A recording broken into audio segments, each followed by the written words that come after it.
that, I will welcome our next speaker, who is myself, and Jennifer Panagoulias, who is hopefully sitting somewhere near. Oh, she's right there.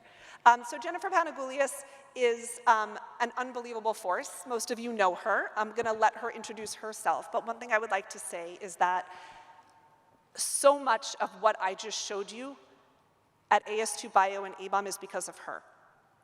And she doesn't like to be seen or heard. She likes to stay in the background, but she deserves more credit than any of you will ever know. So Jennifer, please come up.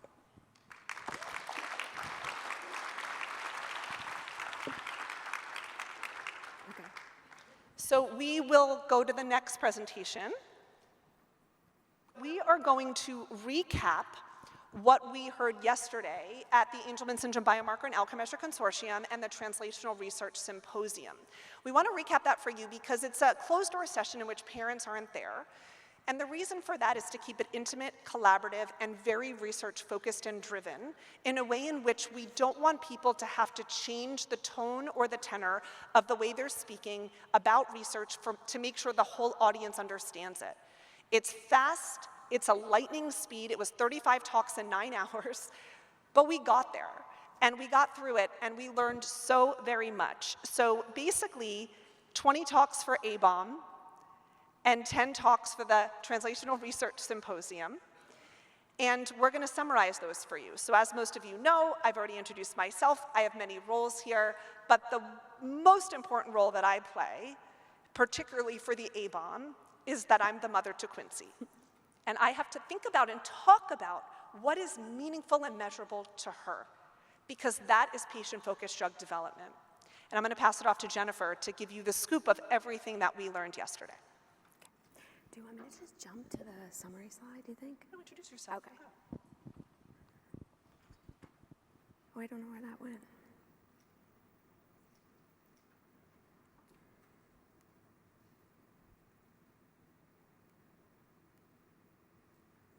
Here we go. Hi, thank you for having me here today. It's always a pleasure to be here, and it's really amazing every year to see how many people attend this meeting and take the time out of your busy lives to come and learn, so thank you so much. I'm Jennifer Panagoulias. I'm the head of regulatory and policy at FAST, co-director of the A-BOM with Allyson, and I also have a role at AS²Bio and some of the portfolio companies like AS²Bio. But I'm also an advocate, and I absolutely love engaging with the community in PFDD and advocacy activities, and I want to thank Ryan and Amanda in particular for an amazing year this year. I think it was a landmark year in terms of our raising visibility for Angelman syndrome in Washington and with the FDA in particular, and that was really driven by your stories and your participation in those efforts. And it really goes a long way with the regulators to help their understanding, so thank you. I'm going to tell you a little bit about the A-BOM, which Allyson alluded to in her last presentation. But essentially, we have a goal of advancing or creating, identifying drug development tools that will advance the regulatory science for Angelman syndrome.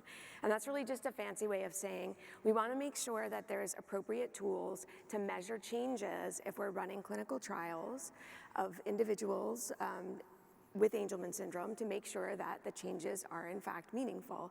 And in advancing the regulatory science, we're just trying to make it easy for the regulators to understand these tools so that they can make decisions about whether or not to approve drugs for AS. The purpose is really to bring together a consortium of individuals, including academics, so researchers, doctors, industry, and advocates, to make sure we're really all on the same page about what we're measuring and how we measure it. And you would think that this is an easy thing to do, but it's not always that easy. People are doing this in addition to their full-time jobs at hospitals or at companies or at FAST and ASF.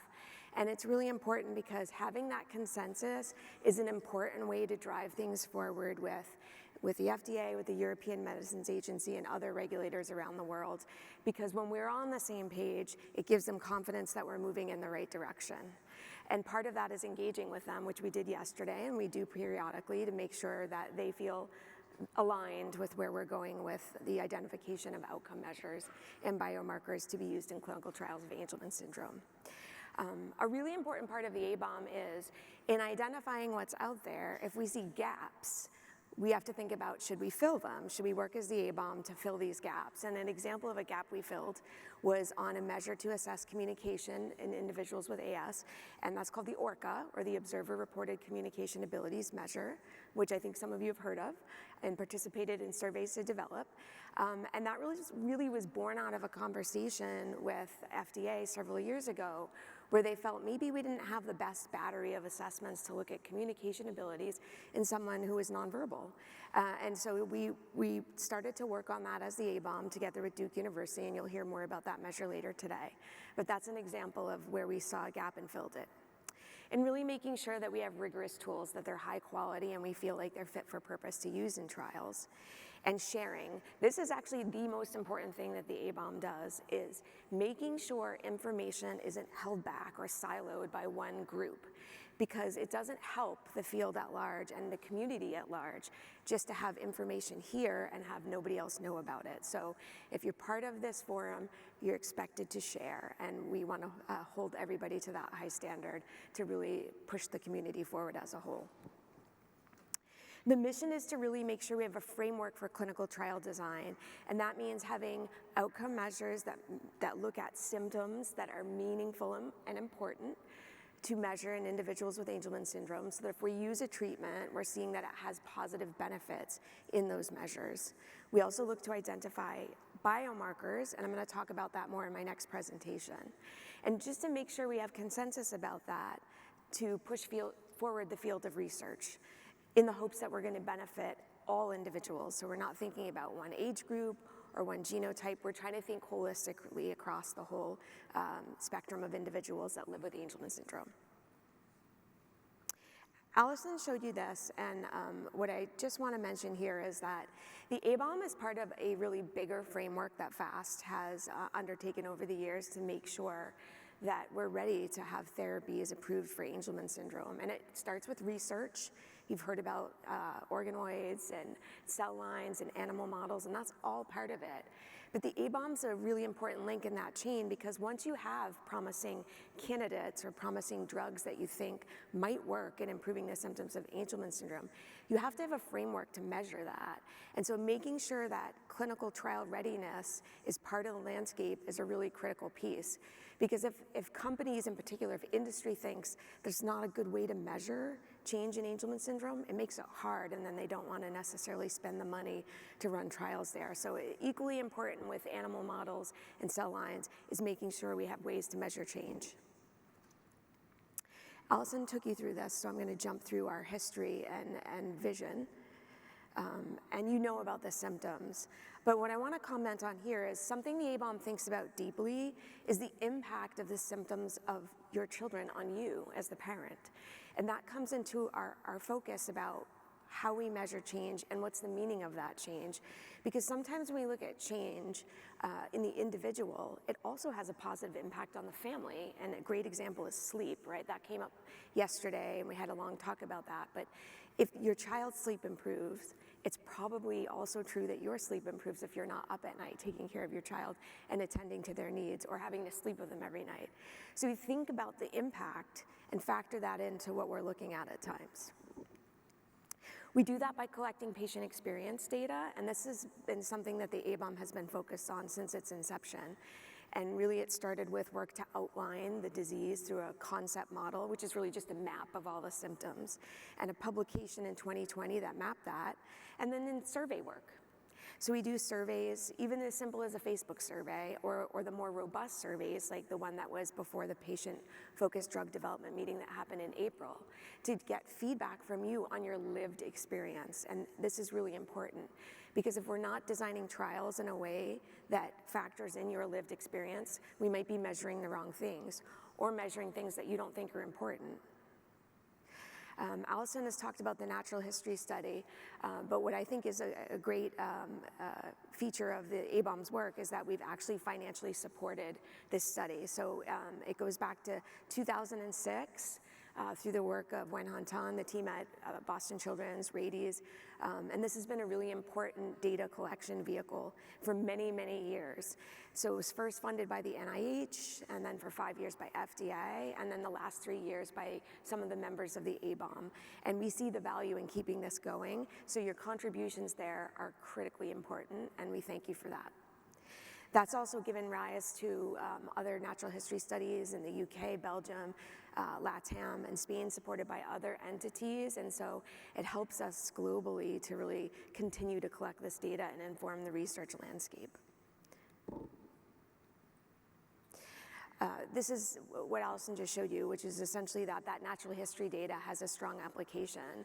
And what I want to highlight here is that it's so informative with global regulators because they are really of the mindset that you have to show me the proof, right? It's not just enough to tell me, like, in my clinical experience as a physician, which I'm not, but in the case of a physician talking to the agency, in my clinical experience, I ran a trial and I think that my patient on this drug is doing better because I know that generally my patients don't do this. And what FDA and the European Medicines Agency really want to see is the proof, right? They want to see the proof that you've actually made a change and you can see that it's different than an untreated individual. And so data really underlie this and make it more powerful when you're trying to show them that we believe that a drug is having a promising effect because it's vastly different than what we know and is documented. So when you put that in front of them, it's very powerful.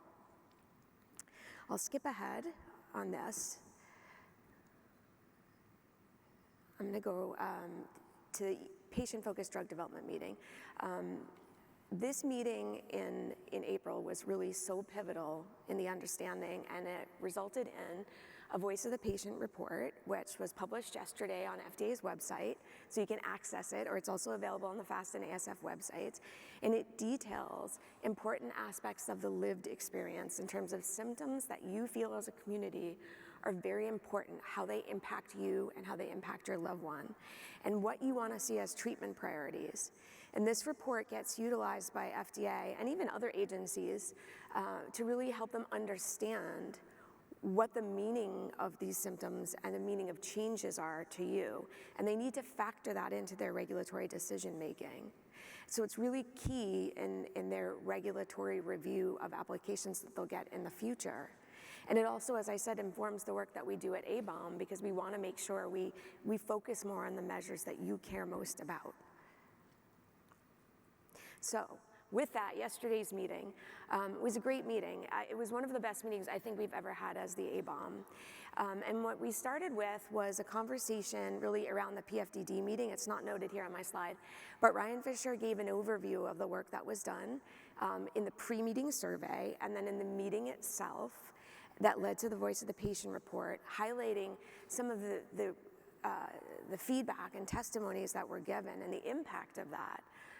And it was really a great review, and I want to thank everybody that participated in the surveys and the meeting itself, because we did have a debrief with FDA after that meeting, and they said it was so impactful that at times some of your feedback was actually hard to hear because they didn't even understand how absolutely devastating the condition can be on families.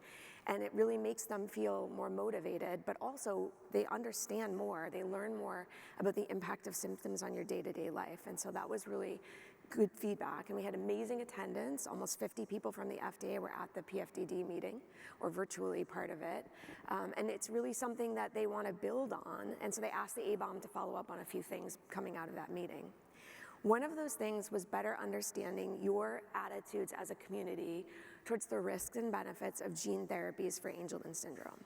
So what we did coming out of the PFDD meeting was we had some focus groups where we got feedback from individuals in the community about their attitudes towards how you would think about the benefits and risks of gene therapies. What are you worried about? What do you think about the safety? What do you think about the efficacy?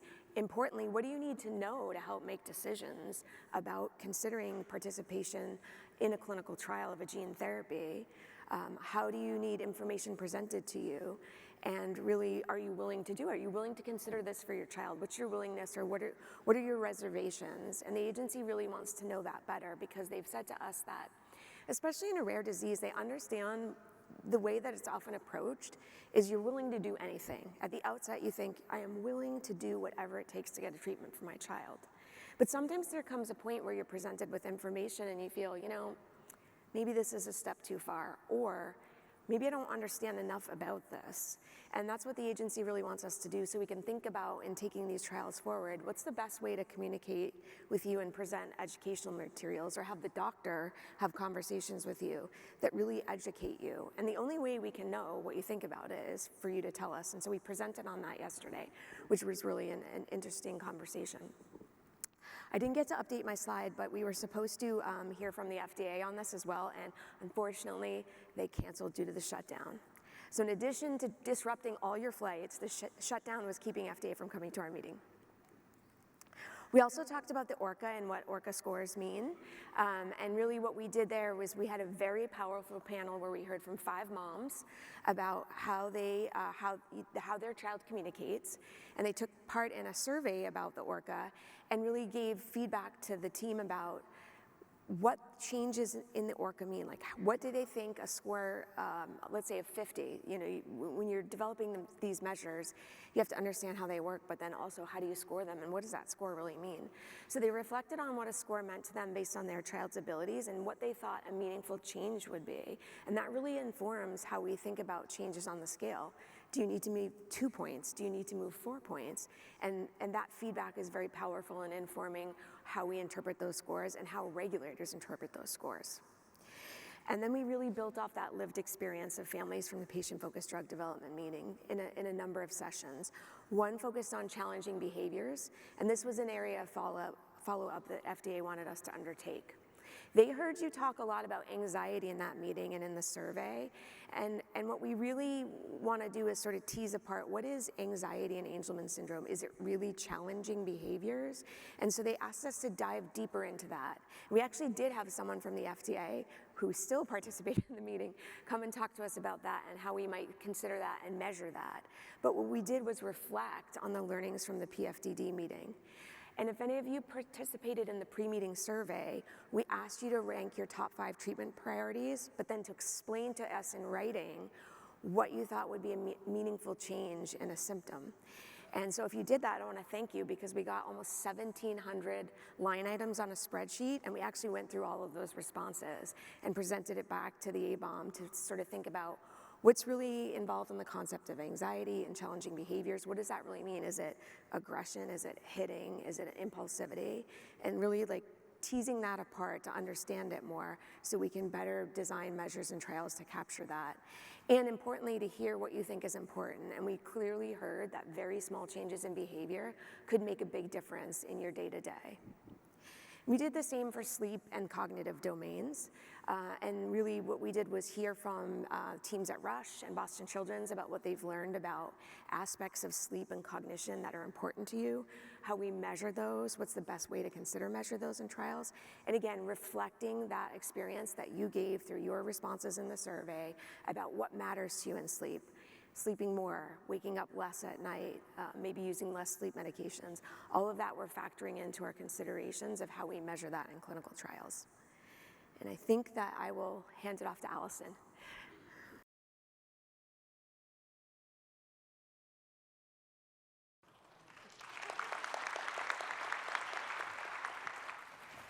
Thank you, Jennifer. That was perfect. And so overall, I think that you can see her conclusions about the regulatory engagement that we have, the industry and advocacy engagement that we have, and we keep reminding everyone why we're here.